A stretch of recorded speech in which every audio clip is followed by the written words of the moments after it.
खींचो ना कमानों को, न तलवार निकालो, जब तोप मुकाबिल हो तो अखबार निकालो। हालांकि ये जब पंक्तियाँ कही गई थी तब अखबार की प्रासंगिकता कुछ अलग ही थी। आज डिजिटलाइजेशन के इस दौर में कहीं ना कहीं अलग अलग माध्यम होने की वजह से प्रिंट मीडिया पे एक बहुत बड़ा असर पड़ा है, पर अभी भी उसकी विश्वसनीयता वैसी ही बनी हुई है। खासकर आज हम इस टॉपिक पे बात करेंगे कि जो पत्रकारिता के क्षेत्र के विद्यार्थी हैं और वो प्रिंट मीडिया में अपनी करियर, अपनी भूमिका देखते हैं, उन लोगों के लिए प्रिंट मीडिया में क्या अपॉर्चुनिटीज़ हैं, वो कैसे अपने आप को तैयार करें। और इन्हीं मुद्दों पर बात करने के लिए आज हमारे साथ हैं नवभारत के वरिष्ठ पत्रकार अभिषेक कटियार सर। सर, स्वागत है आपका सोशल मीडिया। नमस्कार ब्रजेश। सर, प्रिंट मीडिया की जब हम बात करते हैं तो लोग अक्सर सिर्फ प्रिंट मीडिया को न्यूज़पेपर समझ लेते हैं, पर असल में जो प्रिंट मीडिया है उसमें कितने डिफरेंट कैटेगरीज हैं जिसमें कोई यूथ है जो जर्नलिज्म कर रहा है वो अपना करियर बना सकता है। देखिए ब्रजेश, जिन लाइनों से आपने शुरुआत करी तब थोड़ा मैं उस पर जाना चाहूँगा पहले कि जब तोप हो खींचो ना कमानों को, तलवार निकालो, और जब तोप मुकाबिल हो तो अखबार निकालो।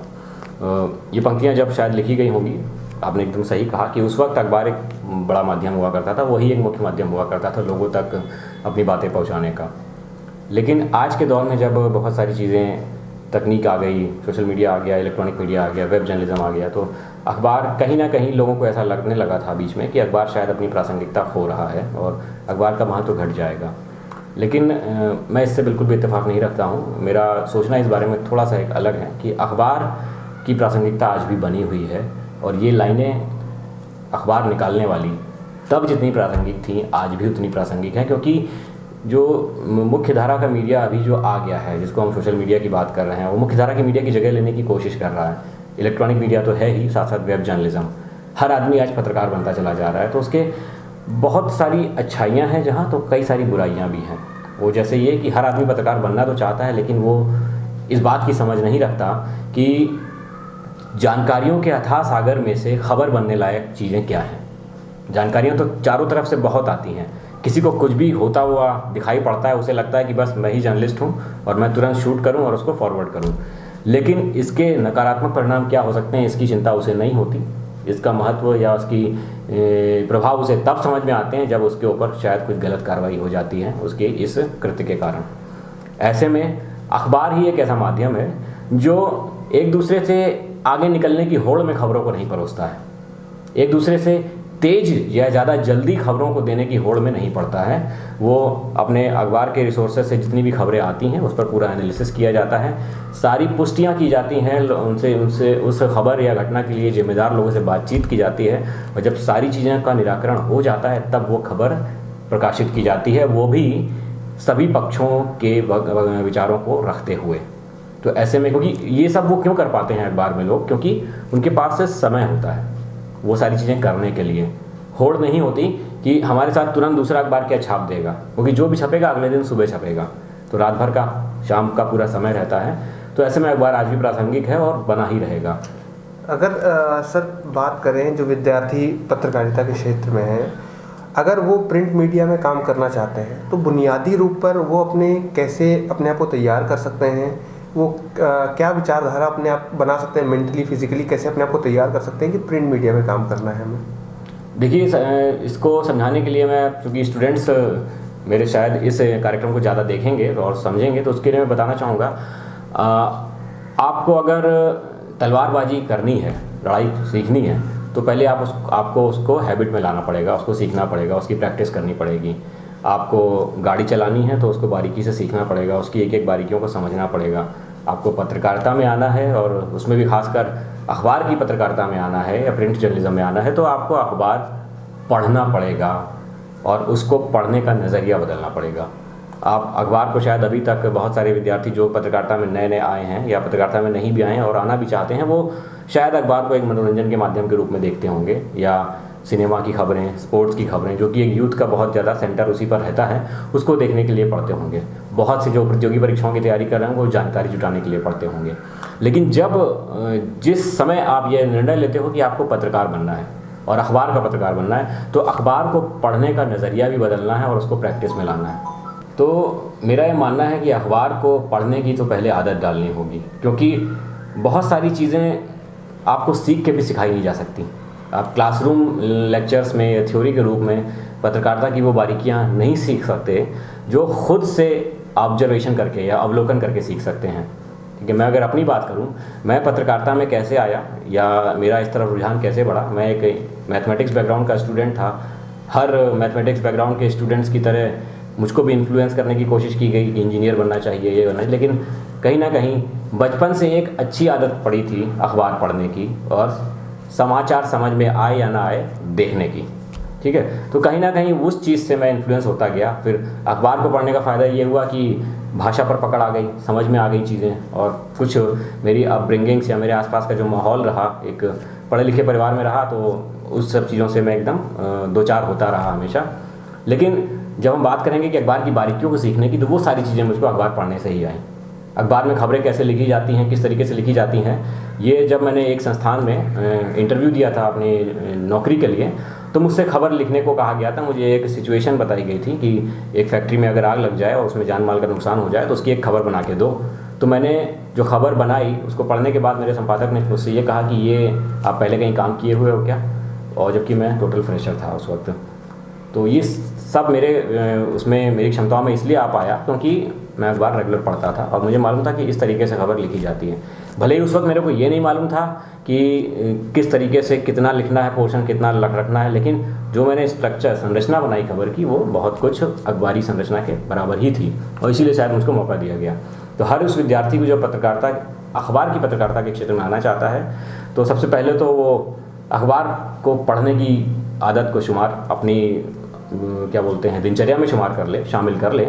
इसके साथ साथ भाषा पर, लिखने की भाषा की बात यहाँ हो रही है, बोलने की भाषा की नहीं, उस पर बहुत अच्छी पकड़ होनी चाहिए।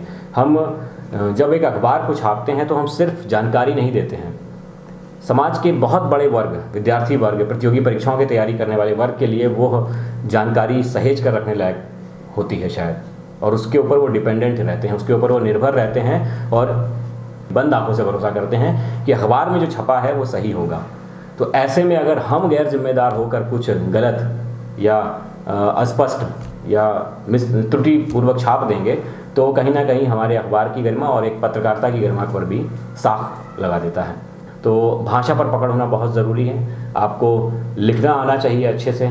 और दूसरी बात, आज के दौर में, क्योंकि आज प्रतियोगिता और प्रतिस्पर्धा का दौर इतना ज़्यादा हो गया है कि प्रिंट और सोशल मीडिया के साथ, प्रिंट के साथ में सोशल मीडिया, इलेक्ट्रॉनिक मीडिया और वेब जर्नलिज्म की प्रतिस्पर्धा है। लोगों के पास समय नहीं है कि अखबार की वो खबरों को पूरा पढ़े।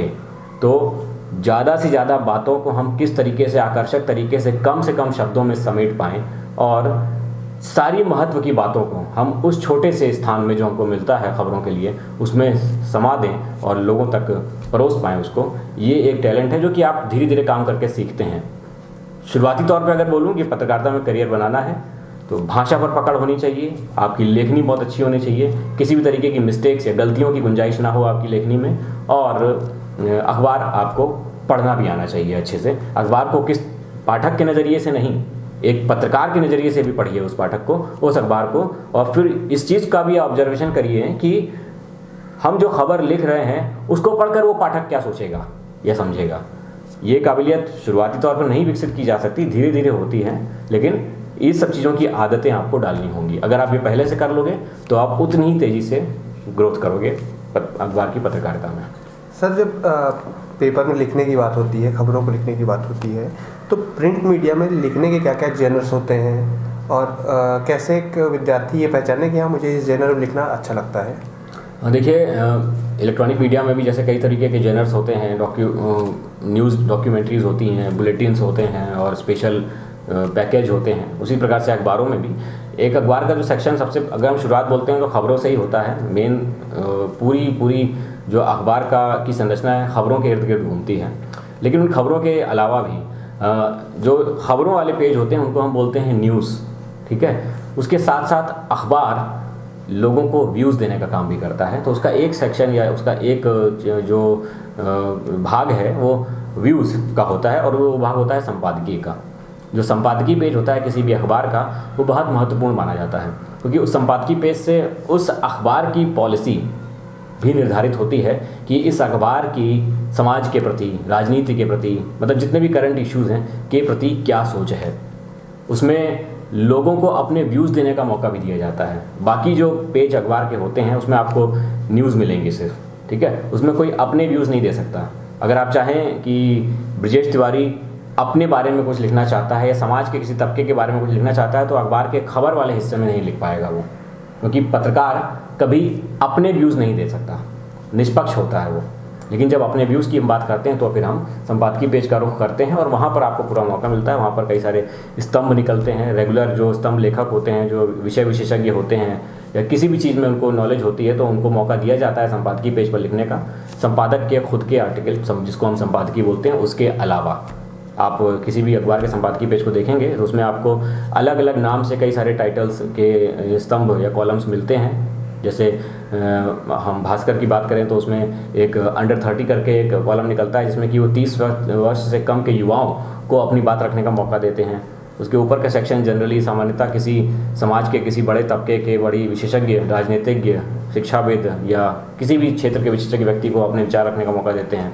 इसके अलावा नीचे आजकल चूँकि सोशल मीडिया का दौर है तो सोशल मीडिया पर क्या हलचल चल रही है वो एक अलग सेक्शन संपादकीय पेज पर आ गया है। सोशल मीडिया पर क्या चीज़ें ज़्यादा देखी और सुनी समझी जा रही हैं। संपादकीय तो है ही, धर्म का भी एक सेक्शन आता है जिसमें कि धर्म और दर्शन का छोटा सा एक सेगमेंट दे दिया जाता है। तो संपादकीय पेज की संरचना ये है। इसके अलावा मुख्य जो खबरों का वो है। इसके अलावा एक खबरें भी दो तरीके से होती हैं। एक खबर होती है कि जो घटना हुई उसको आपको वैसा एज इट इज़ चित्रण कर देना है, दिखा देना है, उसमें हम कुछ भी लाग लपेट नहीं कर सकते। एक होती है कोई घटना हो गई या कोई खबर छपी कि एक प्रधानमंत्री ग्राम स्वरोजगार योजना के तहत ये बजट आया था और इतना बजट आया है और अब ये योजना में ऐसे ऐसे लोगों को इसका फ़ायदा दिया जाएगा। तो ये तो एक खबर हो गई, ठीक है। आज योजना आई, हमने आज छाप दी कि आज इस योजना का लॉन्च किया गया, खबर हो गई। अब एक पत्रकार का ये कर्तव्य है कि इस पहले दिन की इस खबर से भी वो आगे किस प्रकार से खबरें निकाल सकता है कि अब इस योजना के 3 साल हो चुके हैं, आज ये वर्तमान में किस दौर में है, क्या स्थिति है इसकी। तो ये खबर डेडलाइन में बंधी नहीं है कि आज हुई है तभी छापेंगे, क्योंकि ये 3 साल बाद है तो हम उसको 3 साल बाद इसके क्या इम्पैक्ट हुए हैं उस पर एक न्यूज़ स्टोरी बना सकते हैं। तो उसको हम न्यूज़ ना बोलकर एक न्यूज़ स्टोरी बोल सकते हैं। तो दूसरा जनर ये हो जाता है, वो उतना ही कारगर होता है जितनी कि वो खबर, बल्कि उससे ज़्यादा मारक है यदि उस पर कोई काम नहीं हुआ है, और यदि काम हुआ है तो सकारात्मक रूप से भी उतनी मारक खबर है, और अगर काम नहीं हुआ है तो व्यवस्था पर सवाल उठाती हुई भी उतनी ही मारक खबर है। तो दूसरा जनर ये हो जाता है। इसके बाद कुछ जनर्स ऐसे विकसित होते हैं जो समय समय पर विकसित होते हैं, जैसे कि चुनाव आ गए तो चुनावों के को लेकर लोगों का क्या रुख है। कोई कभी क्रिकेट मैच का सीजन आ गया, वर्ल्ड कप आ गया, IPL आ गया, तो उसको लेकर लोगों में क्या क्रेज है। त्यौहार आ गए तो त्योहारों के दौरान किस तरीके का माहौल है, लोगों की सोच क्या है, लोग क्या कर रहे हैं क्या नहीं कर रहे हैं। तो ऐसे कई सारे जनर्स जो हैं अखबार के वो समय के अनुसार बदलते रहते हैं। बाकी जो रेगुलर जनर्स की हम बात करें तो अखबार के न्यूज़ हैं, व्यूज़ हैं, दैन न्यूज़ स्टोरीज़ हैं, आर्टिकल्स हैं, और ये सारी चीज़ें हैं जो कि अखबार में आपको लिखनी पड़ सकती हैं जब आप पत्रकारिता के धीरे धीरे सीढ़ियाँ चढ़ते हो। ये जेनर की बात हो गई। अगर उसी में स्टाइल की बात करें कि क्या स्टाइल होता है लिखने का, हर एक पेपर का अपना एक स्टाइल होता है, वैसे ही हर एक व्यक्ति अपने एक स्टाइल में लिखता है। तो कैसे जो विद्यार्थी है जो प्रिंट मीडिया में आ रहा है वो अपनी स्टाइल को उस पेपर की स्टाइल से मैच करते हुए कुछ क्रिएटिव कर सकता है? देखिए, लिखने का स्टाइल की जब हम बात करते हैं तो वाक्यों को लिखने का जो संरचनात्मक ढांचा है वो हर व्यक्ति का अपना हो सकता है। वो हर व्यक्ति का अपना तरीका होता है कि वो सेंटेंसेस को किस तरीके से शब्दों को किस तरीके से जोड़कर सेंटेंस बनाता है, लंबे सेंटेंसेस में लिखना पसंद करता है या छोटे छोटे सेंटेंस बनाता है। लेकिन जो खबर लिखने का एक स्ट्रक्चर है वो वही है जो मैंने भी पढ़ा था जब मैंने पत्रकारिता शुरू की थी, आपने भी पढ़ा होगा और पत्रकारिता के सारे विद्यार्थी जो अभी आने वाले वो भी पढ़ेंगे। That is 5W+1H an inverted pyramid. हम उसी कॉन्सेप्ट को ही कवर करते हैं। उस कॉन्सेप्ट से इतर हम कुछ भी लिखेंगे तो पाठक हमारी खबर पढ़ेगा ही नहीं, क्योंकि वो बहुत सोच समझ के वो स्ट्रक्चर ये वो संरचना बनाई गई है। आपको इंटरेस्ट शायद खबर को पढ़ने में तभी आएगा जब उसी ढांचे में ढलकर वो लिखी जाएगी। मैं आपको एक उसका उदाहरण दे देता हूँ कि सपोज़ एक दुर्घटना कहीं होती है, ठीक है ना। सपोज़ शंकर नगर चौक पर एक दुर्घटना होती है, उसमें 2 लोगों की मौत हो जाती है। इसकी खबर को अगर आपको लिखना है, 2 गाड़ियों में भिड़ंत होती है और मौत हो जाती है। इसकी खबर को अगर लिखना हो, इस खबर को हम ऐसे लिखें कि छत्तीसगढ़, भारत के आदिवासी प्रदेश छत्तीसगढ़ राज्य के बहुत ही पॉश इलाके शंकर नगर के एक चौराहे पर एक ऐसी हृदय विदारक दुर्घटना हुई जिसको सुनने के बाद, जिसको पढ़ने के बाद आपके रोंगटे खड़े हो जाएंगे। ठीक, इस दुर्घटना में किसी के परिवार में किसी का सुहाग उजड़ गया तो किसी का भाई चला गया। लोगों ने ये भी नहीं सोचा कि गाड़ी चलाते वक्त किस बात का ध्यान रखा जाए। शुक्रवार रात को कुछ ऐसा ही वाक़या सामने आया जब 2 गाड़ियों की भिड़ंत हुई। और मतलब अब आप समझ रहे हो कि इसको हमने खबर के तौर पे लिखा ही नहीं है, ये हमने एक रहस्यमयी कहानियों के तौर पे लिख दिया है। बहुत से लोग शायद लिखते होंगे ऐसा, लेकिन जब अखबार में लिखेंगे तो इतना पढ़ने के बाद पाठक की बिल्कुल रुचि नहीं रह जाएगी। वो ये सोचेगा खबर नहीं पढ़ रहा हूँ, मैं महानगर कहानियाँ पढ़ रहा हूँ। ठीक है, जब खबर की बात होगी तो इसी घटना को हम सिंपल टू द पॉइंट लिखेंगे कि शुक्रवार की रात हुए एक भयावह हादसे में, शंकर नगर चौक पर हुए भयावह हादसे में 2 लोगों की मौत हो गई है। BTI ग्राउंड की तरफ से आते हुए एक बोलेरो ने दूसरी विपरीत दिशा से आते हुए एक ऑटो में टक्कर मार दी, जिसमें ऑटो में बैठी हुई 4 सवारियों में से 2 की मौके पर ही मौत हो गई और 2 अन्य गंभीर रूप से घायल हैं। ठीक है, टक्कर मारने के बाद बोलेरो चालक फरार हो गया है। पुलिस ने जांच पड़ताल शुरू कर दी है और घायलों का इलाज फलाने अस्पताल में जारी है। तो इतना जो मैंने बोला, इसमें आपको जो मैंने 5W+1H आपको एक हल्की हिंट दी, बताया था कि क्या हुआ, कब हुआ, कैसे हुआ, क्यों हुआ, कौन कौन शामिल था, इन सब के उत्तर आपको मिल गए। ये उस स्ट्रक्चर में अपने आप ही शामिल हो गए जो हम स्ट्रक्चर बनाते हैं। तो अखबार खबर को लिखने का कोई स्टाइल नहीं है। हाँ, खबर में प्रयोग होने वाले वाक्यों को जोड़ने, वाक्यों में शब्दों को जोड़ने लिखने का वो एक अपना एक स्टाइल है। वो विकसित धीरे धीरे होता भी है और जिसका अपना होता है उसमें कुछ, अगर वो अखबार के साथ मतलब आपका जो लिखने का तरीका है, अगर वो उस अखबार की जो भाषा शैली है, या एक स्टाइल शीट भी होती है, जो स्टाइल की आप बात कर रहे हो उससे एक शब्द निकल के आता है स्टाइल शीट, जो कि हर अखबार की अपनी अलग होती है। ठीक है ना, तो उससे अगर वो मेल खा लेता है, और जितनी जल्दी मेल खा लेता है उतनी ही जल्दी आप उस अखबार के साथ में कदम से कदम मिलाकर आगे बढ़ने लगते हो। और अपनी स्टाइल भी है तो उसमें लिखने में कोई गलत नहीं है, लेकिन वही है कि उस स्ट्रक्चर को आप ना छेड़ें जो कि यूनिवर्सल है, बनाया गया है। हाँ, कुछ खास खबरों को लिखने के तरीके कुछ अलग होते हैं। जैसे कि मैंने आपको एक क्राइम की खबर बताई, तो इसमें हम ज़्यादा छेड़छाड़ कर ही नहीं सकते, हमको जानकारी देनी है, क्योंकि हर आदमी पढ़ना चाहेगा। एक तो इसलिए क्योंकि वो किस तरीके से सावधान रहे, ठीक है। दूसरा, क्या पता उसका कोई दोस्त जानने वाला तो नहीं है। उसमें बहुत सारे एंगल्स होते हैं। खबर को हम जब प्रस्तुत करते हैं हमें सारे एंगल्स को देखना पड़ता है कि वो आदमी भी पढ़ेगा जिसके घर का कोई हो सकता है, वो आदमी भी पढ़ेगा जिसके घर का कोई नहीं है, लेकिन जब वो पढ़ेगा तो कम से कम उसको एक मैसेज मिले कि इस एक्सीडेंट में क्या गलती हुई जिसके कारण ये हुआ। ठीक है ना। तो इसके अलावा जैसे कोई साहित्यिक कार्यक्रम है तो उसमें हम अगर खबर को उसी तरीके से लिखेंगे कि शुक्रवार की शाम को तो वृंदावन हॉल में एक बहुत ही एक कार्यक्रम का आयोजन किया गया जिसमें कि फलाने कवि ने कविता का पाठ किया, तो एक सूचनात्मक खबर हो जाएगी। तो यहाँ पर हमें थोड़ा क्रिएटिव सोचना पड़ेगा। हम जानकारी सब वही देंगे कि क्या हुआ, कैसे हुआ, कब हुआ, कहाँ हुआ, कौन कौन शामिल था, लेकिन क्रम को बदल देंगे। हम इसमें किसी जो व्यक्ति शामिल थे उन्होंने क्या बोला शायद वहाँ से शुरू कर देंगे। जैसे मान लो किसी कवि ने कुछ अच्छी कविता की कुछ लाइनें बोली हैं, जैसे मैं एग्जांपल दूं आपको इसी का, जो आपने भी हमने पंक्तियाँ छेड़ी थी कि जब खींचो ना कमानों को तलवार निकालो, जब तोप हो मुकाबिल तो अखबार निकालो। यहीं से शुरुआत करेंगे उस खबर की। ये कहना था वरिष्ठ पत्रकार संजय पाठक जी का, जो कि वृंदावन हॉल में शुक्रवार शाम को आयोजित पत्रकारिता विषयक संगोष्ठी में बोल रहे थे। इस लाइन को आप दोहराओगे तो सारे 5W+H आपको इस 2 लाइन में मिल गए हैं। तो ये भी एक तरीका है। ये तरीका बदल सकता है, ये खबरों के अकॉर्डिंग बदलता है। ठीक है। आप फिल्मों की खबर लिख रहे हो तो सपोज फिल्मों में आजकल हर एक चीज़ खबर बनती है, मतलब कि तैमूर को छींक भी आ गई तो खबर है। ठीक है। तो फिल्म स्टार जो जितने भी बड़ी सेलिब्रिटीज़ होते हैं वो उनसे संबंधित कोई भी घटना खबर बन जाती है, तो उसको लिखने का एक लहजा हो सकता है। ठीक है।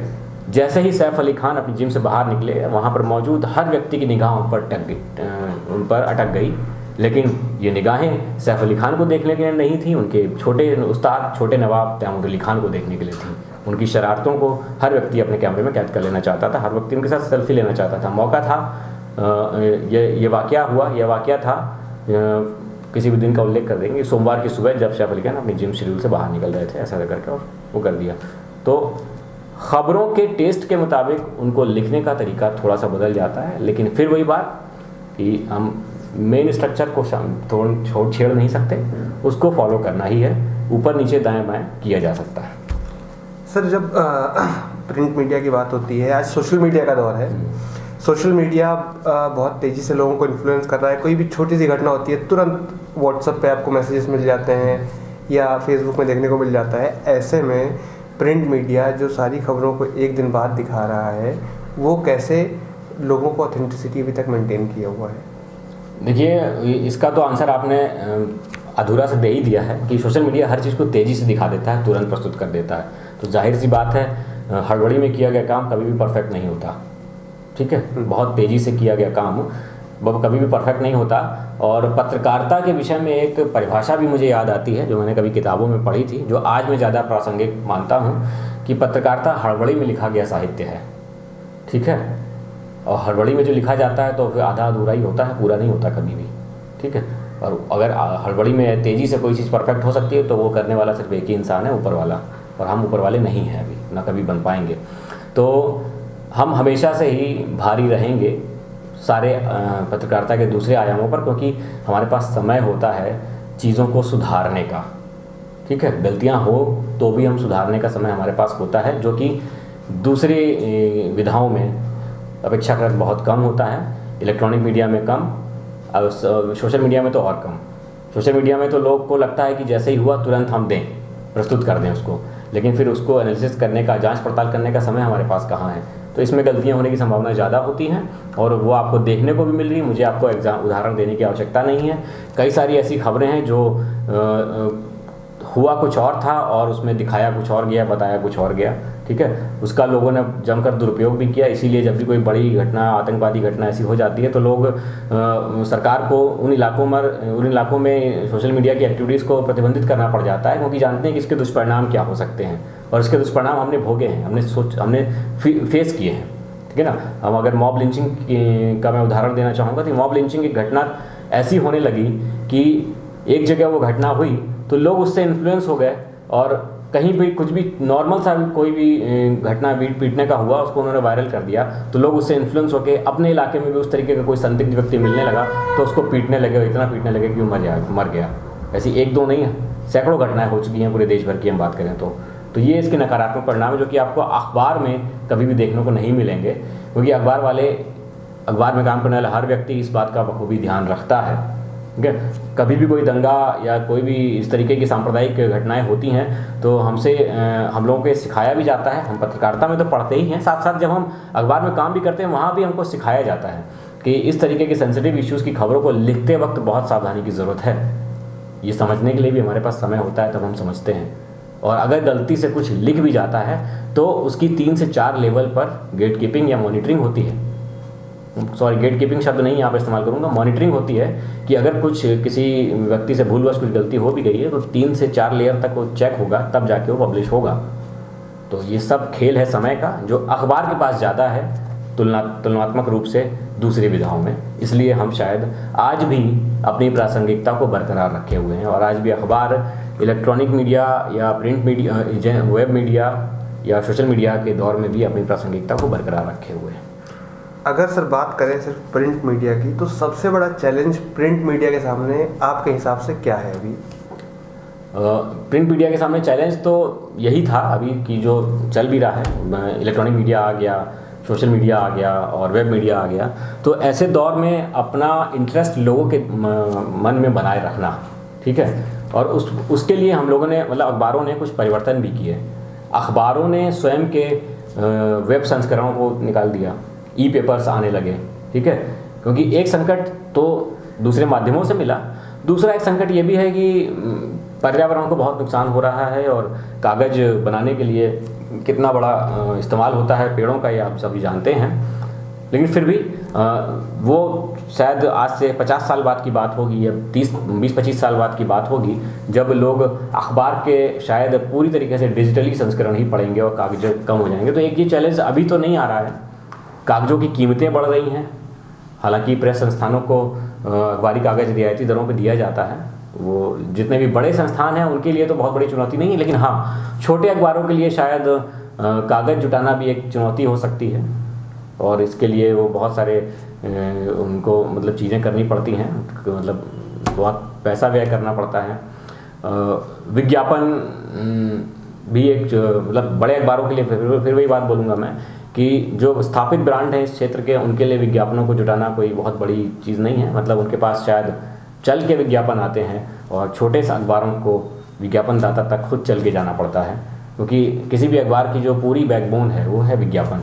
सिर्फ खबरें दिखाकर अखबार नहीं छपेगा, क्योंकि अखबार को छापने में जो लोग शामिल हैं उनका पेट कैसे पलेगा। तो विज्ञापन लाना एक चुनौती होता है किसी भी अखबार के लिए।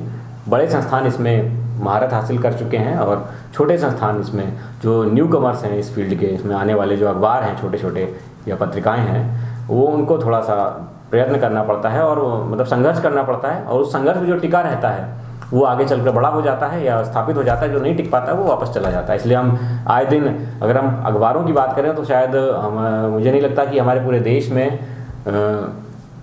1 लाख से कम अखबार होंगे जो रजिस्टर्ड होंगे, ज़्यादा ही होंगे शायद।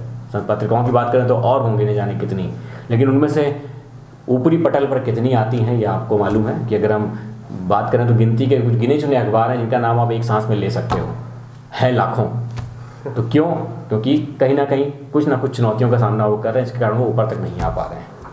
सर, आप लंबे समय से पत्रकारिता के क्षेत्र में सक्रिय भूमिका निभाते रहे हैं, और सीनियर जर्नलिस्ट होने के नाते जो यूथ हैं जो प्रिंट मीडिया में अपना करियर बनाना चाहते हैं, उनके लिए क्या मैसेज देना चाहेंगे या ऐसा क्या बोलना चाहेंगे कि थोड़ा मोटिवेट होके और सकारात्मक रूप में पत्रकारिता कर सकें?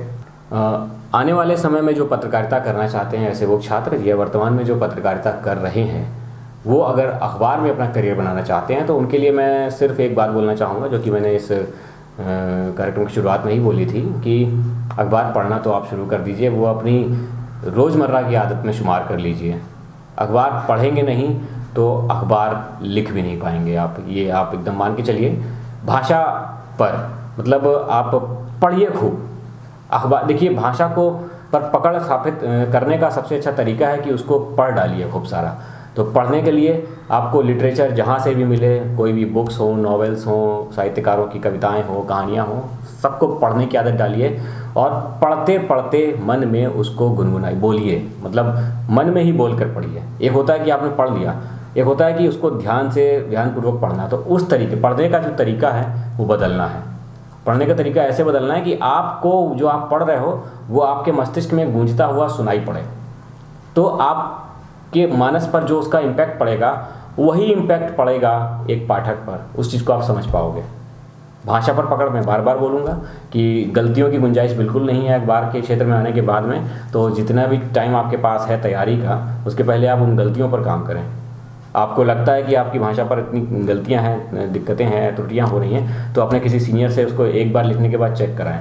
यहाँ तक कि मैं आज की बात भी करूँ, अगर हम लोग भी अखबार में आपकी एक खबर बनाते हैं तो उस खबर को हम 3 बार खुद से पढ़ते हैं, क्योंकि कभी कभी हमारी खुद की गलतियाँ हमको दिखाई नहीं पड़ती।